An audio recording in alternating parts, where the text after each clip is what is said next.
il y a quelques mois, alors qu'elle circulait sur l'autoroute pour déménager les affaires de sa fille, Sylvie est interpellée. Un véhicule blanc me double avec 2 hommes à bord, me faisant des signes d'urgence, me baisse la vitre, il me crie des choses, comme si j'avais le feu. Affolée, elle s'arrête sur la bande d'arrêt d'urgence. Les 2 hommes se garent juste devant elle. Il se précipite, il m'explique quelque chose sur la roue, il prend l'enjoliveur, il le jette. Pendant ce temps, son complice se faufile vers la voiture, ouvre la portière et dérobe ses affaires. Tout mon sac à main, les valeurs, les papiers d'identité, les clés, l'iPad, etc., tout avait disparu. Quelques secondes ont suffi.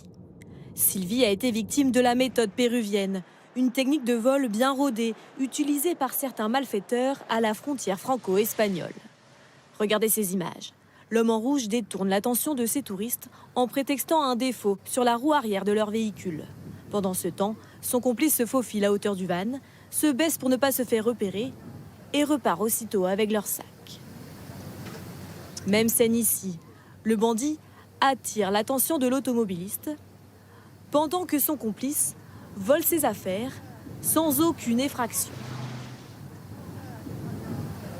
Là, un vacancier fait son plein d'essence. En quelques secondes, le malfaiteur attrape le sac posé sur le siège passager et remonte dans sa voiture. En moyenne, chaque jour, 7 touristes sont victimes de vols sur la portion d'autoroute qui relie Perpignan à Barcelone. Près de Narbonne, les vacanciers rencontrés connaissent cette pratique et prennent leurs précautions.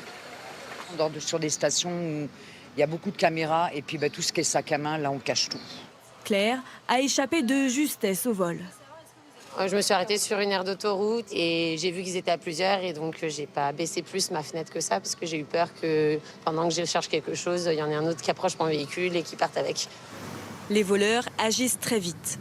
Sur cette autoroute près de Barcelone, cet homme signale au conducteur une anomalie sur son véhicule. Il ne se doute de rien et pense même recevoir de l'aide. Le complice profite de la crédulité de la victime pour subtiliser sa sacoche, laissée sans surveillance. Chaque année, les policiers recensent plus de 2000 victimes.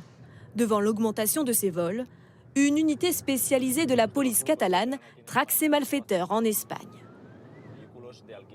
On nous a signalé un vol au kilomètre 76. Chaque jour, 17 agents sillonnent les autoroutes à la recherche du moindre indice pour remonter jusqu'aux auteurs.